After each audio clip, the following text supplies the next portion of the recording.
Bagaimana cara mengangkat pemimpin? Wa amruhum syura bainahum, bermusyawarah di antara kita. Bagaimana cara mengangkat ulil amri?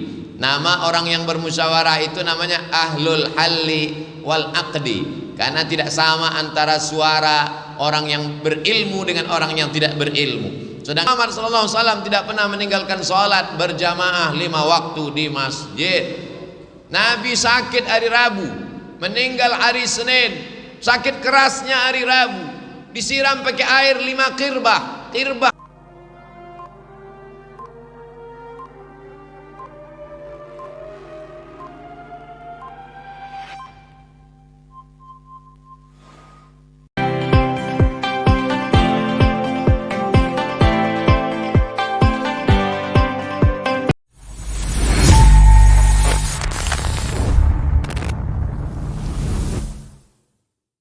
Cara husnul khotimah adalah istiqomah. Cara istiqomah adalah dengan berjamaah. Cara berjamaah adalah dengan cara hijrah.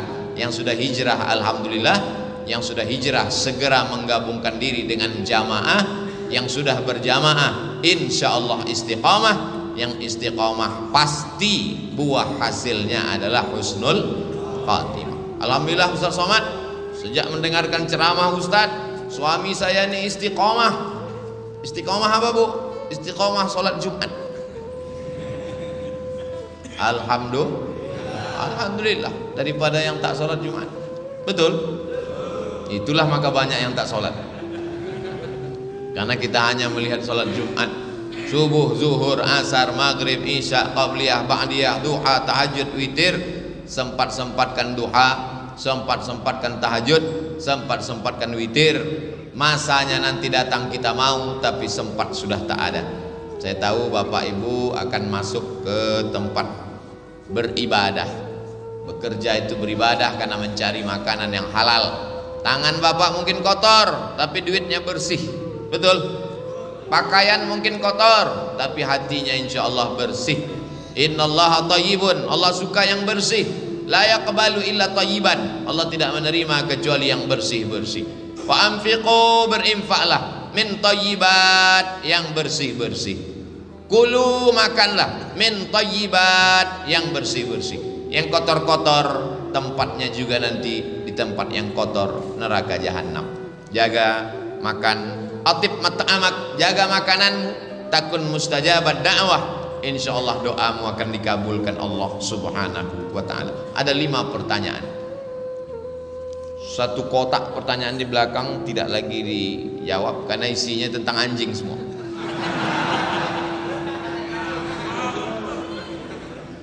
Di mana batas moderasi beragama agar tidak terlalu ketat dan tidak juga terlalu longgar?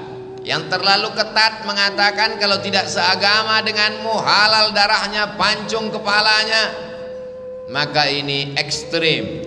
Yang satu lagi mengatakan kita sama-sama manusia, maka boleh melakukan apapun yang kita suka. Ini pun juga ekstrim kiri, liberal, sekuler.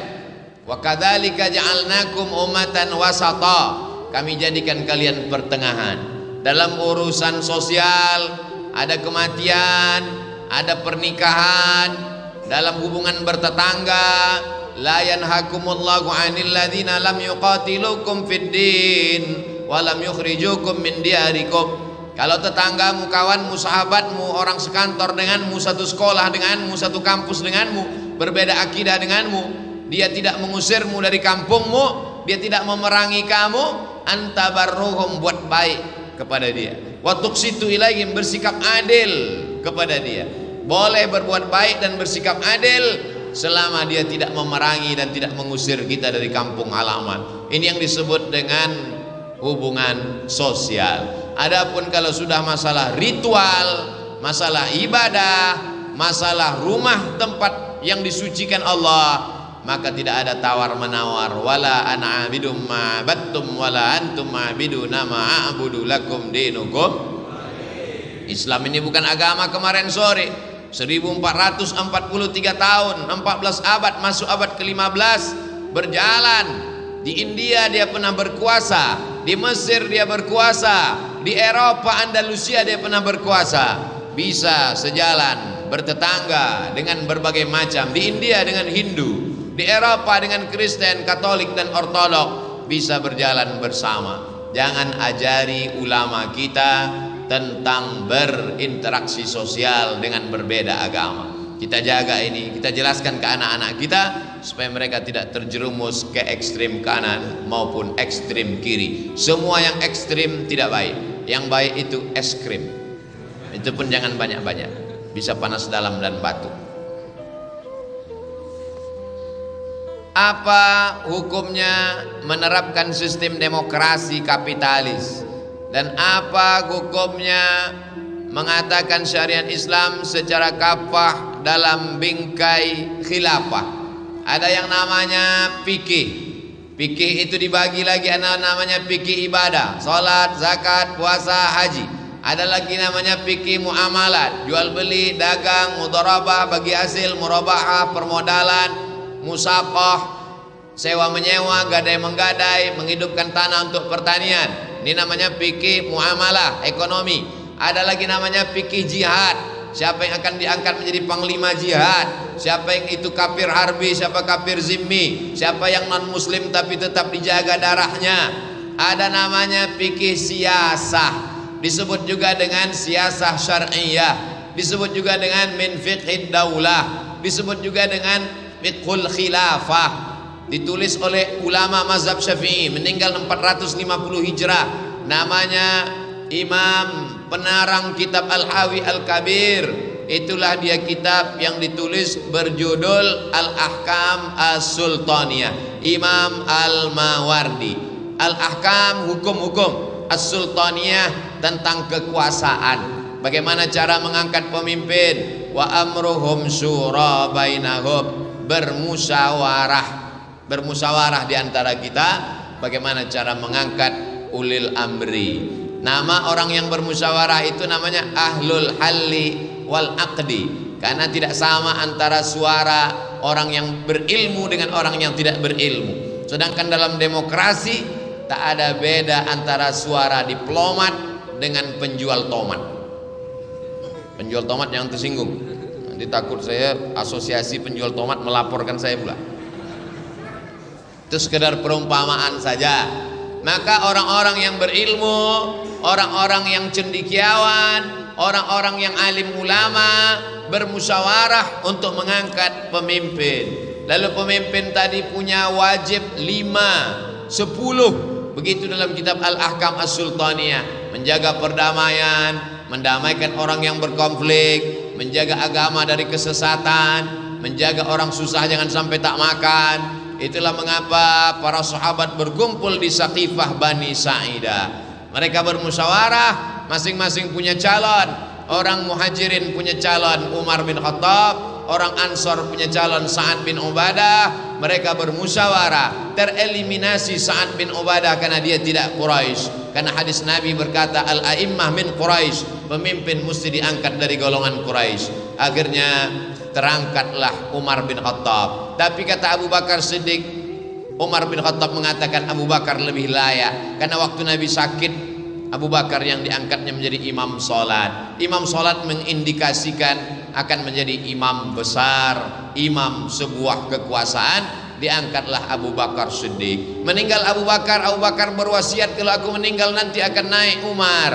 Umar pun naik. Meninggal Umar bin Khattab, Umar tidak meninggalkan wasiat. Sahabat berkumpul bermusyawarah, lalu kemudian tinggal 6 orang. 6 orang menetapkan, naiklah Utsman bin Affan. Sayyidina Utsman meninggal, terbunuh, ditikam oleh Abu Lu'lu'ah. Umar bin Khattab meninggal, Utsman meninggal, Umar bin Khattab ditikam Abu Lu'lu'ah Majusi. Lalu kemudian Utsman bin Affan dibunuh sedang membaca Al-Quran. Lalu kemudian bermusyawarah, diangkatlah Sayyidina Ali.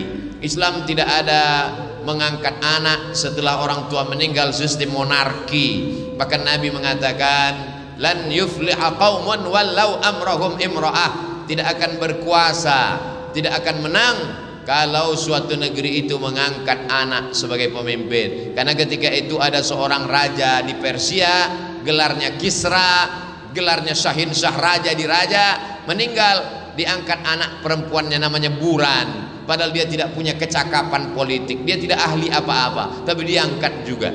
Islam datang untuk menebarkan firman Allah, wa amruhum syura bainahum, bermusyawarah.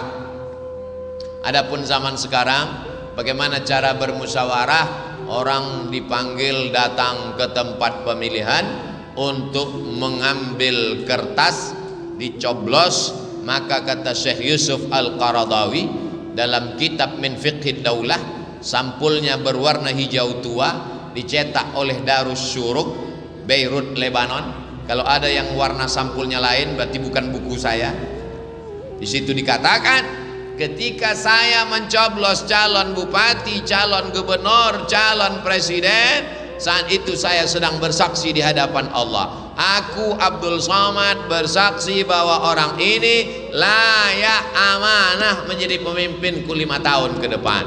Oleh sebab itu maka persaksian saat mencoblos itu adalah persaksian akan dituntut di hadapan Allah. Ala adullukum ala akbaril kabair, maukah kamu aku tunjukkan dosa terbesar di antara dosa besar?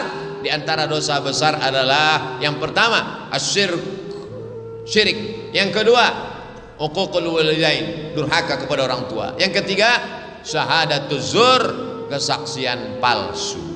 Kenapa dia pilih? Karena tadi pagi habis sholat subuh dapat serangan fajar, kena sawer 100.000. Insya Allah jamaah ini kalau dikasih 100.000 tidak akan berkhianat, betul?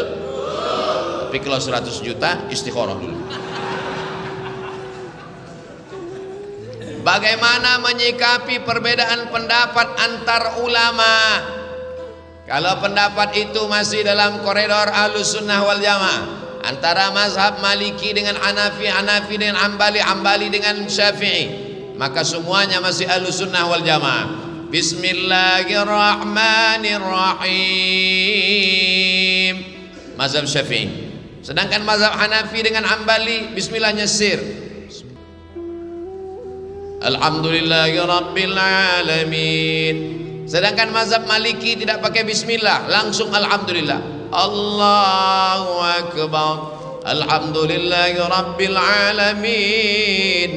Tapi kalau di masyarakat itu mazhabnya Syafi'i, maka kita tidak boleh mazhab lain kita bawa, karena dikhawatirkan akan menimbulkan fitnah. Imam Masjidil Arab namanya Syekh Abdurrahman Sudais, mazhabnya Hambali. Kalau dia imam di Masjidil Haram, bismillahnya sir. Alhamdulillahi Rabbil Alamin, Ar-Rahmanir Rahim. Tapi begitu beliau diminta jadi imam di Masjid Istiqlal, apa yang terjadi?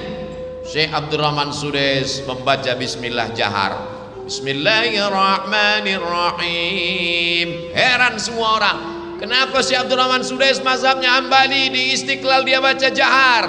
Karena dia tahu bahwa orang di Asia Tenggara mayoritasnya bermazhab Syafi'i. Kenapa tadi Ustaz Somad tidak mau jadi imam? Tak bisa rupanya Ustaz Abdul Somad jadi imam? Bisa. Bismillahirrahmanirrahim.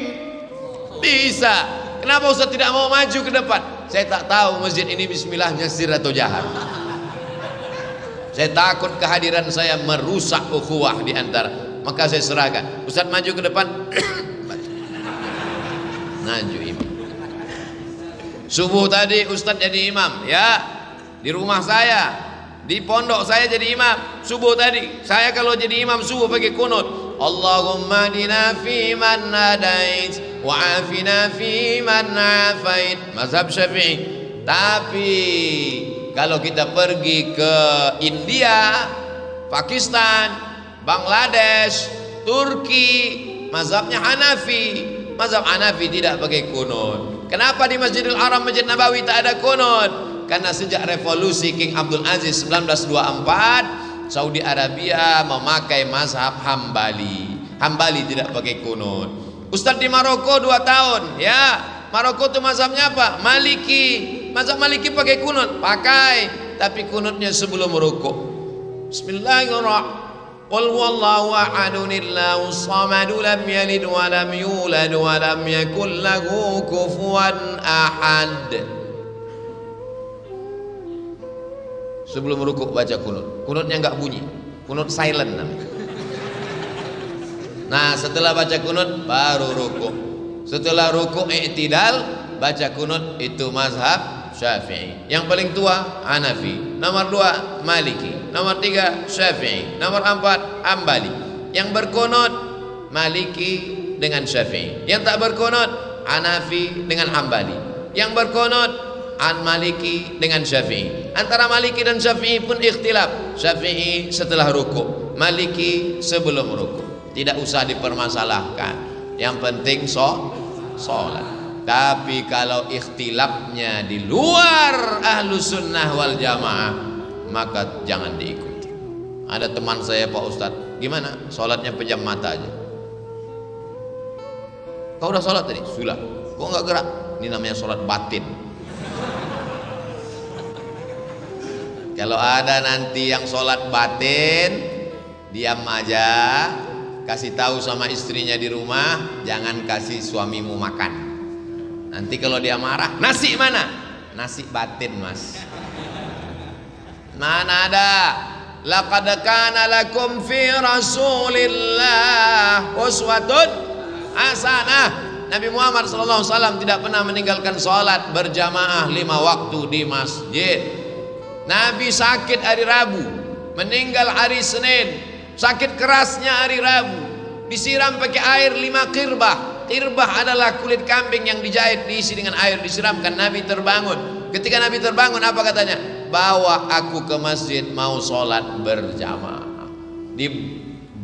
Dibopong, dipapah. Sebelah kanan Sayyidina Ali, sebelah kiri Fadl bin Abbas. Abbas membawa, kakinya menyeret demi untuk sholat berjamaah. Kenapa sekarang orang tidak sholat berjamaah? Alhamdulillah masjid kita melimpah ruah hari Jumat. Kalau jadi penceramah, jangan angkat-angkat, bangkit-bangkit khilafiyah. Kalau mau membahas khilafiyah, bahas menurut 4 mazhab. Dari maghrib ke isya, pembahasan kita malam ini adalah tentang masalah wudhu. Perbedaan wudhu Hanafi, Maliki, Hambali, Syafi'i. Jangan satu mazhab diangkat, yang satu mazhab dikatakan bid'ah, wa kullu bid'atin dhalalah, wa kullu dhalalatin finnar. Ini masalah khilafiyah. Maulid Nabi khilafiyah. Kata Imam Ibnu Hajar Al-Asqalani, ada dalilnya. Kata Imam Jalaluddin Abdurrahman As-Suyuti, ada dalilnya. Jangan mentang-mentang kau punya guru mengatakan tidak ada maulid, lalu kau katakan semua orang yang maulid masuk neraka jahanam. Jangan bangkit masalah khilafiyah. Kalau mau membahas khilafiyah, sebutkan menurut semua mazhab. Jika semasa hidup banyak sholat fardu yang tidak dikerjakan, apakah wajib menggantinya atau mengqadhanya? Mengqadha sholat fardu yang lama tinggal dulu, hukumnya wajib dilaksanakan. Bagaimana cara melaksanakannya? Selesai sholat zuhur, maka dia sholat zuhur sekali lagi. Usolli fardhu zuhri 4 raka'atin qadha'an. Qadha'an, bukan koboan. Koboan Ustaz. Qadha'an. Nanti habis sholat asar, dia sholat sekali lagi. Usolli fardhu al-asri 4 raka'atin qadha'an. Tidak ada ikhtilaf 4 mazhab, Hanafi, Maliki, Syafi'i, Hambali. Kalau mau lihat dalilnya gimana Pak Ustaz? Buka handphone, tulis di Google itu qadha salat Ustadz Sarwat. Ustadz Sarwat sahabat saya, dia rajin menulis, punya rumah fikih. Qadha salat Ustadz Sarwat, tulis, langsung dapat jawabannya. Qadha salat yang terlewat, Ustadz Ahmad Sarwat LCMA, Rumah Fikih Indonesia. Hanafi, Maliki, Syafi'i, Hambali, semuanya mengatakan sholat yang tinggal dulu wajib diqadha. Hanya saja kalau sholat subuh sama asar jangan diqadha di masjid. Yang besok gara-gara ini nanti habis asar qadha, sholli fardul asri 4 raka'atin qadha'an. Tidak semua paham. Bapak pulang ke masjid, di masjid bapak orang tak paham, ditengoknya ada sholat ba'diyah asar, langsung dia bilang, siapa ini? ISIS. Masya Allah, inilah anak yang berani luar biasa. Bismillahirrahmanirrahim. Minta tanda tangan, tempatnya pun dia yang nunjukkan. Hebat. Allahumma faqihu fid din wa 'allimhu ta'wil warzuqhu famal mursalin. Jadikan anak kami anak soleh dan solehah ya Allah. Pertanyaan tadi ada satu di handphone, bagaimana supaya kita ini solid dalam persatuan? Yang pertama, lihat titik persatuannya. Tuhan kita satu, la ilaha illallah. Nabi kita satu, asyhadu anna Muhammadan Rasulullah. Kitab kita satu, Al-Qur'an. Kiblat kita satu, fawalli wajhaka syatral masjidil haram. Adapun perbedaan-perbedaan yang sifatnya furu'iyah, berlapang dada menerima perbedaan. Adapun persatuan di organisasi, di masjid, musyawarah. Kalau sudah kalah dalam pemilihan, ya udah kalah aja. Ini banyak ketua masjid, ketua organisasi begitu kalah buat organisasi baru. Kalah jadi ketua masjid buat masjid baru. Kalah jadi ketua masjid gak mau lagi datang ke masjid. Gimana kita mau maju? Oleh sebab itu maka nata'awan fi mattafaqna, mari kita bekerja sama pada perkara-perkara yang kita sepakati. Wa nata'adzar fi makhtalafna, mari kita berlapang dada menerima perbedaan. Supaya otak kita ini jangan terlalu berpecah belah. Cari yang kita sepakat. Kita sepakat mendirikan pesantren gratis tahfiz Quran. Sepakat? Sama-sama cari tanah, sama-sama buat bangunan, sama-sama memikirkan anak-anak sekolah gratis. Tidak ada ikhtilaf tentang ini. Sama-sama memikirkan supaya anak kita menjadi penghafal Quran. Sepakat? Sepakat. Sama-sama memikirkan kita punya masjid. Di samping masjidnya ada klinik bersalin gratis, klinik gigi gratis. Duitnya dari mana? Dari wakaf, infak, zakat, sedekah. Membuat klinik, membuat rumah sakit, fakir miskin, yatim dan duafa. Tidak ada ikhtilaf dalam masalah ini. Karena kalau tidak begini nanti otak kita akan dihabiskan oleh khilafiyah. Sampai orang udah tahu kalau ustadz ini yang ceramah, ini pasti khilafiyah. Tertulis di keningnya, ustadz khilafiyah. Mari kita cari titik-titik persamaan, sama-sama ingin mewujudkan sekolah untuk semua kalangan. Sekarang pesantren mahal, uang bangunan tidak sanggup lagi.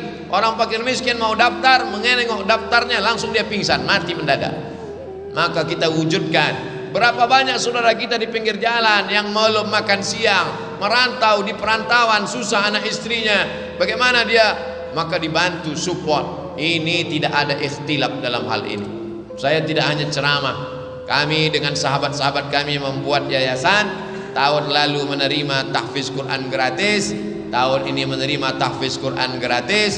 Kita buat di seluruh daerah kita masing-masing. Itulah cara memperbaiki umat. Insya Allah kalau kita buat ini tahfiz gratis, tahfiz, insya Allah 5 tahun, 10 tahun Indonesia akan tetap menjadi baldatun thayyibatun wa rabbun ghafur. Itulah kajian kita pada siang hari ini di hari Jumat yang penuh barakah. Mari kita sama meminta berdoa kepada Allah supaya keluarga kita sakinah mawaddah warahmah, anak-anak kita menjadi hafiz dan hafizah. Yang belum ketemu jodoh ditemukan Allah dengan jodoh yang baik-baik. Yang belum istiqomah supaya hatinya ditundukkan Allah iman dan Islam. Ala hazihin niyah, untuk niat yang baik-baik. Al-Fatihah. A'udzu billahi minasyaitonir rajim. Bismillahirrahmanirrahim. Alhamdulillahi rabbil alamin. Arrahmanir rahim. Maliki yaumiddin. Iyyaka na'budu wa iyyaka nasta'in. Ihdinas siratal mustaqim. Siratal ladzina an'amta 'alaihim ghairil maghdubi 'alaihim waladdallin. Amin. Allahumma shalli ala sayyidina Muhammad wa ala ali sayyidina Muhammad. Assalamu alayka ya Rasulullah. Rabbana fir lana dzunubana, ampunkan dosa-dosa kami ya Allah. Wali abaina, dosa ayah kami ya Allah. Wali ummahatina, dosa ibu kami ya Allah. Wali azwajina, dosa pasangan hidup kami ya Allah. Wali auladina, dosa anak cucu kami ya Allah. Wali man hadarana, dosa semua yang hadir di majlis ini ya Allah. Wali masyaikhina, para kiai, para guru-guru kami ya Allah. Rabbana hab lana minas salihin, jadikan anak kami anak-anak yang soleh dan salihah. Ya muqallibal qulub, Engkau yang membolak-balikkan hati, sabbit qulubana, kokohkan hati kami ala dinik, dalam agamamu, ala ta'atik, dalam ketaatanmu ya Allah. Allahumma a'inna, tolong hati kami, ala zikrika, supaya selalu berzikir mengingatmu, wa syukrika, selalu bersyukur kepadamu, wa husni ibadatik, selalu beribadah dengan ibadah yang terbaik ya Allah. Allahumma ja'alna minal mutahabbina bijalalik, jadikan kami bersaudara karena Engkau ya Allah. Adhillana tahta dhilli arsyika yauma la dhilla illa dhilluk, berikan kami naungan di bawah singgasana aras pada saat tak ada tempat bernaung di padang mahsyar kecuali hanya Engkau saja ya Allah. Allahumma rzuqna rizqan halalan thayyiban mubarakan fi, berikan kami rezeki yang halal dan barakah supaya kami dapat berwakaf, berzakat, berinfak dan bersedekah. Allahumma khtim lana bi husnil khatimah wa la taqtim alaina bi su'il khatimah wa adkhilna al jannata ma'al abrar ya aziz ya ghaffar. Masukkan kami dalam surga Jannatul Firdaus bersama Nabi Muhammad sallallahu alaihi wasallam. Allahumma rzuqna al-istiqamata 'ala syari'atil gharra wat tariqatil bayda, berikan kami istiqamah iman dan Islam. Jadikan akhir kalam kami ketika kami menghadap-Mu la ilaha illallah Muhammadur Rasulullah sallallahu alaihi wasallam. Rabbana atina fid dunya hasanah wa fil akhirati hasanah wa qina adzabannar. Wa sallallahu ala sayyidina Muhammad wa ala alihi wa sahbihi wa sallam walhamdulillahi rabbil alamin.